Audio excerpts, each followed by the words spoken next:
Hey, what's going on, guys? Welcome to my channel, and today we're going to be starting a new series. The series is called Yu-Gi-Oh! Top 10, where we're going to be exploring the top 10 cards from every booster box, going back to the very start of Yu-Gi-Oh! Obviously, since we're starting off at the beginning, we're going to be starting off with the OG set, which is the Legend of Blue Eyes White Dragon. Coming in at number 10, we have Exodia, the Forbidden One. Exodia comes in at number 10 just because of a few reasons. First of all, it's super iconic.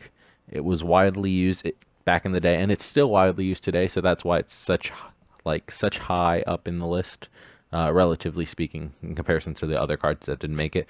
But also it's here because it's the first alternate win condition that was ever implemented in Yu-Gi-Oh. Probably the best alternate win condition still to this day. That's not saying very much about alternate win conditions because Exodia is kind of hard to bring out. But without, yeah, I mean, with all that out of the way, Exodia gets a top spot just because of the nostalgia and because it's still widely used today. Number 9, we have Swords of Revealing Light. I'm not gonna lie, Swords of Revealing Light is not a good card today by any standard. However, back in the day, it was amazing. Typically, it was used to stall a few turns so you could set up your board so you can tribute monsters to bring out your bigger monsters such as Blue Eyes, Dark Magician, or Summon Skull. So back in the day, it was amazing, and because of that, it sees a spot on my top 10, coming in at number 9.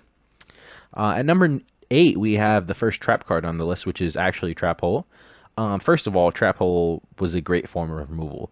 It got rid of any monsters that had 1000 or more attack, which was amazing.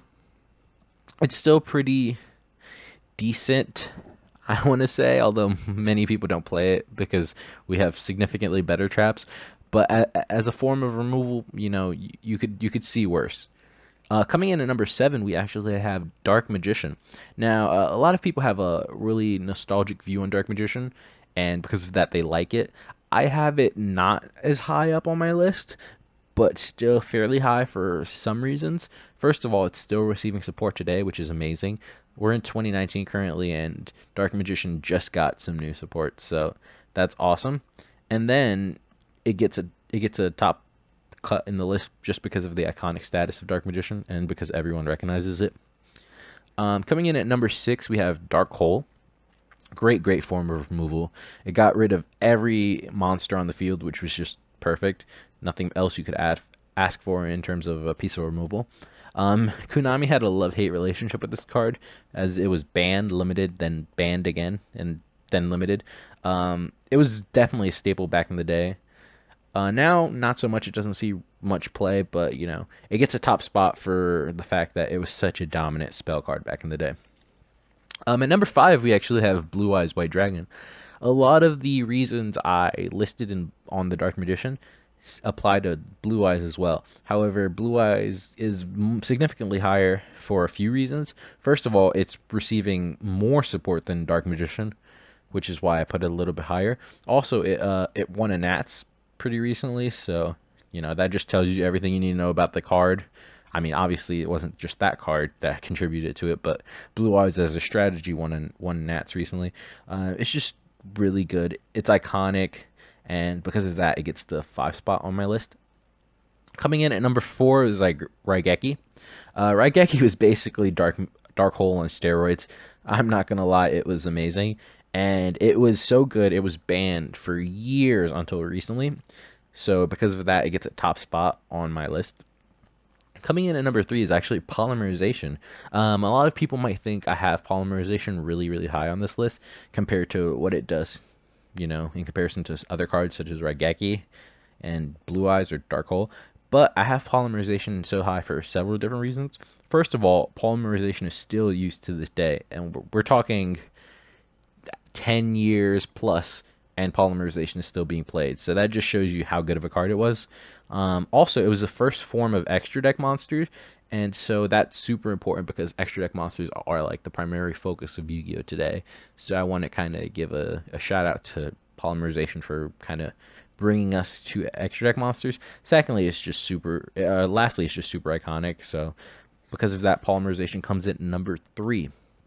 At number 2, we actually have Monster Reborn. There's really not much to say about Monster Reborn. It was amazing back in the day. It's amazing now. It still sees play now, which is just ridiculous to think about it. It was so good it got banned, then limited, and then banned. So this is another one that Konami had a love-hate relationship with. You could steal your opponent's monsters. You could revive your boss monsters. You could do so many different things with polymerization or Monster Reborn, and it was so versatile. So because of that, it comes in at number 2. And the number 1 spot, as many of you might have guessed, is actually Pot of Greed. Pot of Greed is the only card currently on the list to still be banned. Pot of Greed is so amazing because it basically gets you to every it in Yu-Gi-Oh, the most important thing is draw power, and Pot of Greed was free draw power for literally nothing. And because of that, this card had to be banned, and it still is banned. And you know a card is strong when it has several different versions of itself reprinted. Almost, it has just ridiculous.